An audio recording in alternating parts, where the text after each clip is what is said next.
นะโมตัสสะภะคะวะโตอะระหะโตสัมมาสัมพุทธัสสะนะโมพุทธายะนะโมธัมมายะนะโมสังฆายะ Okay.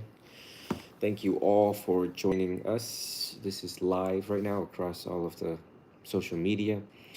Um, things moved a little too quick today. So I have 3 funerals that I did not know that just arisen over the past 48 hours. One of my best friend being one of them. And I only had 2 days. Thursday, I have to go up north Florida to attend one of my best friend. I'm sitting there and I'm like, best friend, I've had so many best friends. And I'm like, what is the meaning of a best friend when you have multiple best friends? Which one is the best friend? And they're all best friends.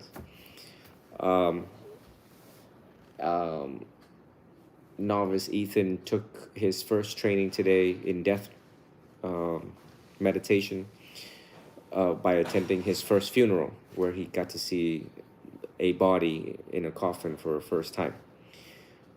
And I wanted to debrief because I did not get a chance to debrief my young novice here. As in the middle of the funeral service, my teacher called. And so, pursuant to the Theravadan order, I have to report to my teacher and the status of what is happening. So, Novice Ethan got to meet Venerable Duc Min, my teacher, supervising teacher.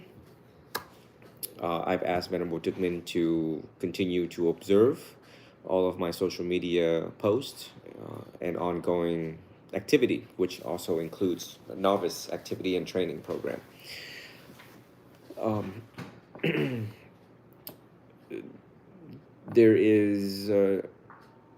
There's the funeral of Andy, who I used to work with, volunteered with at the monastery for, I think, 10 years. We did the drums and the dragon dance. And then there's Dr. Tin, who I was volunteering too with Dr. Nguyen in this group in Tampa. And I don't know the cause of death, and it's kind of concerning to me that a young physician of, like 45 years old, on or about 45, would die so young, having a big family left behind.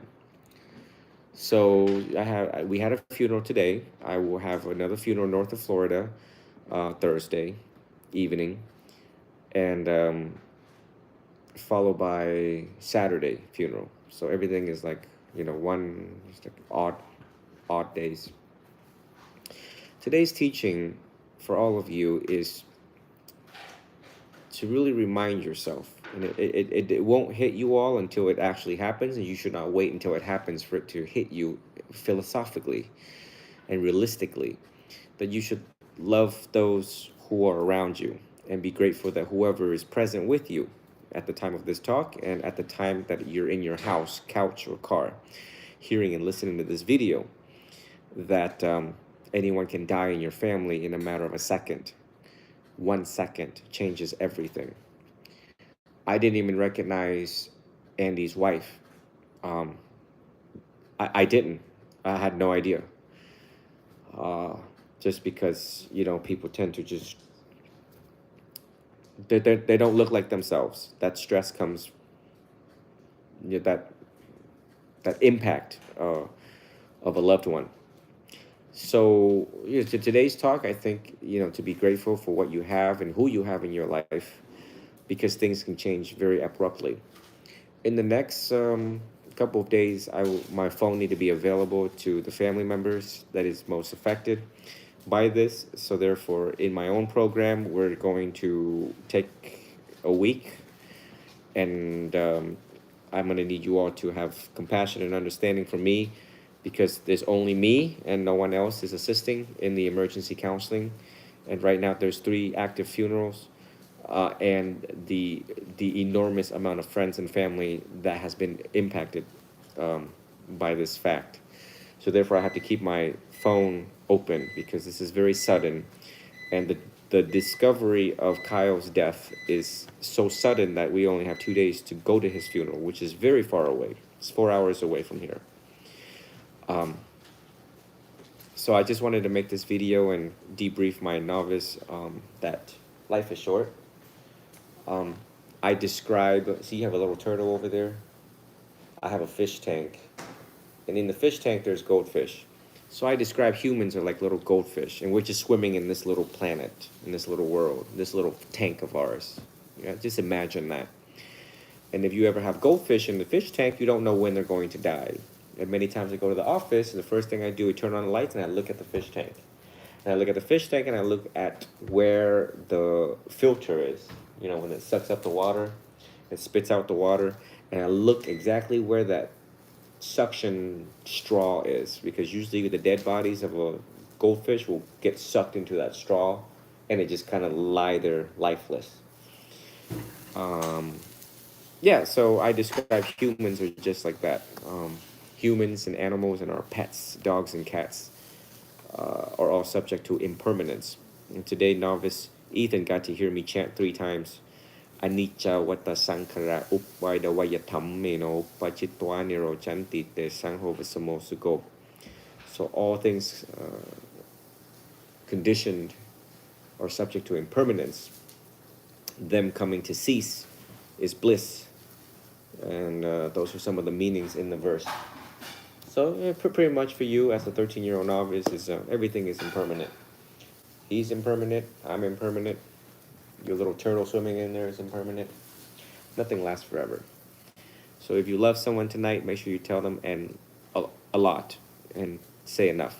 And if you've done something wrong to somebody, make sure you ask for forgiveness, right? What did Jesus taught us? He taught us to ask for forgiveness, never tired of asking for forgiveness, and never tired of forgiving. Because now the would've, could've, should've now sets in and takes place for those who are affected. I mean, you know, we're humans, we make mistakes. And it's important that we correct those mistakes in a timely manner by following right speech. One should not delay because one has anger. One should not delay such important talk because there were pending issues, whatever the issue is. We complicate things. Tonight, let's not complicate things. Tonight, simplify them for the sake of love and for the sake of time that we think we have on this planet when we in fact don't. It's no wonder why I move so quickly the way that I do, sometimes too quick. In previous videos, you will see Novice Ethan not having this part of his robes. And the belt. Would you like to show people your belt that you magically tied? It just looks very nice for me. I'm your teacher, so I allow it. Go ahead. It's probably not the Thai way, but it's Ethan's way. And it looks nice. It looks pretty badass. It looks like, you know, jiu-jitsu, you know, aikido, taekwondo. We've been moving so fast that one day after his ordination, he has been put to the test, and I did, and I published it. The Four Noble Truths, what is it? You know? So I didn't really have time to fix his robes in a manner consistent with Thailand and Laos. It was a manner consistent with Burmese novice, where they don't have the Sangati look on the outside, and followed by the monastic novice belt that they're supposed to wear all the way until they're 20 years old. I'll take the blame for that. That's okay. I'm used to blame. Praise and blame. And furthermore, I think every time when there's a funeral and either I'm going to be meditating in the forest or if there's an active funeral, this would be the color of choice to show that I'm grieving and mourning with those that is affected. So it's a very sombering. It's been a long time since I used that word, sombering. And I'm still trying to make sense of it. This is where you all get to see my human sentiment will take its course into the 5 stages of grief and mourning. These were good individuals. Kyle that died, he wasn't just my best friend, he was a hero. In 2012, when he was working security under my supervision, oh no, we have some connection issues here on Facebook. That's why we're recording. Give me 1 second here real quick.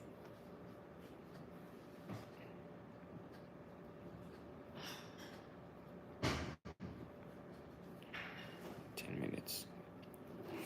This is part 2 from the 3 funerals this week. In 2012, while working security under my supervision at the Florida Southwest Buddhist Temple, located 1770 62nd Avenue North on 62nd Avenue and right at the entrance of the monastery, while I was not in the front and I was in the back supervising the dragon dance and or the fireworks consistent with New Year celebrations, I got a radio call and it was Kyle, and he said, I just snatched a kid up from getting hit by a car. He went into shock and he was having a panic attack. So he launched in front to grab this 6 or 7-year-old child. The parents of that child got the long end of the stick from me for leaving a child unsupervised. But Kyle was held as a hero in 2012. He was a hero long before anybody knew the heroic act, the selfless heroic act. He put himself in front of danger under a volunteer position. He didn't even get paid for this. And he jumped in front to save this child. He received a medal of bravery. And I'll never forget it. In 2014, after he was a victim of hit and run, I think there was damage to his face. And 3 days after receiving facial reconstruction surgery, he showed up for work because I was short of people. And I'm like, what just happened to you on the phone? He said, yeah, I got hit by a car and it just fixed my face. I'm ready for work. And I'm like, what? No, you stay home. You heal. And no, he showed up to work, and I will publish that picture soon. So it, again, more selfless act of a life of all giving. That's all I can describe for now. More to be said, and I would like to make him saint under my school, retroactively, which has been done before by the Catholic Church. So it is also appropriate under School of Jidao to make Kyle saint, because he led a life that other people can see and use as an example, a life of all giving more and taking less, and always being there for good friends. He was loved by many and all. So more on that as I expand it, but I think it's a good talk for Ethan to reflect on, sets an example for generations hereafter. Now getting to sit and to hear my reflections and my report on what a wonderful, beautiful individual that have once existed on this earth. It is with deep sense of regret that I share with Kyle's family, and for all of you who knew Kyle, who have worked with us, who have been with us, and all of you who have known the story since the beginning, the middle, and now we have come to an end.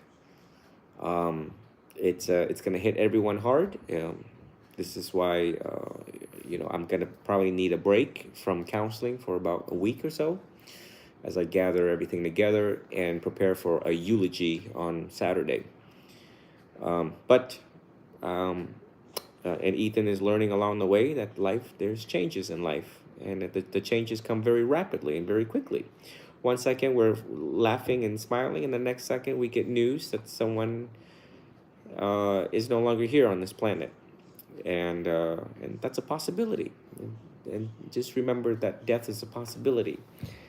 Remember that book you held earlier, The History of Death? Well, that's why they have the book on death, and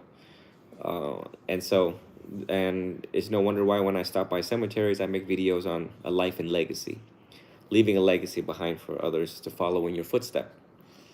So it's now 9:51, and it's getting late for the novice to go to bed and prepare for another victorious day tomorrow. Let's put your hands together. May you all be well, be happy, be free, and always be healthy. May the departed take favorable rebirth. These were 3 individuals this week that exemplify a life of generosity, a life of all giving, that they gave more and took less. They did what the Buddha would want them to do. And that it has been an honor to know all of them, and more stories to share and to follow in the forthcoming days. May you all reflect on this teaching on impermanence, that not all things last forever, May you all learn to forgive and ask for forgiveness, and to practice that immediately beginning tonight. Sadhu, sadhu, sadhu.